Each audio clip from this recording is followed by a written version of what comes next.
Oh, hi there. My name's Peter Grindrod.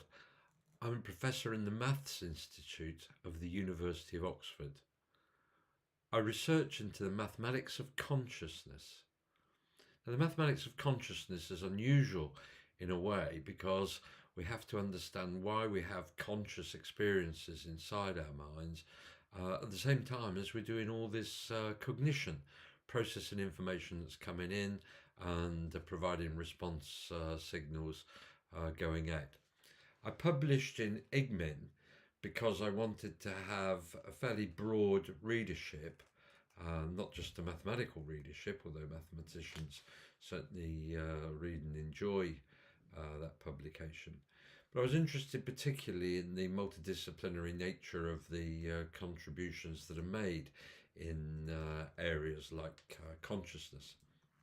Mathematical consciousness itself broadly has three approaches. There's quantum consciousness, which is the idea that somehow evolution has managed to capture quantum advantages that have given an evolutionary advantage to human beings as organisms, and that somehow conscious experiences have something to do with conscious approaches. There's no great evidence for that, or even for more generalized quantum biology, that anything in biology which is relatively warm and wet compared to the types of physical conditions and timescales one would want to have for any quantum effects. So quantum technologies, while doing very well in some areas of technology and ICT, the jury's still out whether they can be part of something in biology, and especially whether they can be part of something in consciousness.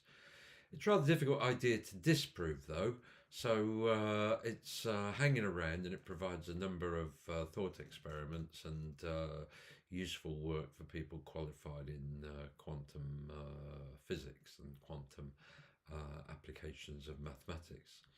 Another approach is also top-down. It's integrated information theory, and that gives the idea that there's a sort of measure of some property within complex systems, which is related to their consciousness.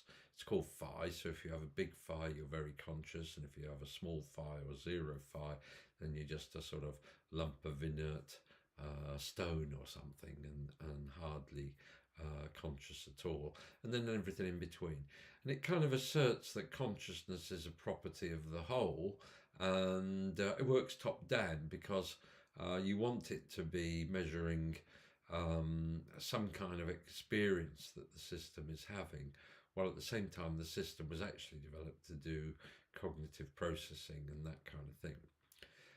A third approach is to go and get a very large model of the complex system. We know what brains are made of. They're made of lots of cells, and they're all talking to each other at that level. If we don't go down into the internal nature of each cell, just imagine we've got a network of 10 billion cells, and they're all talking to each other. And so we can now simulate those on massive computers, and we can reverse engineer them and get some idea as to what's actually going on inside. And that leads to predictions.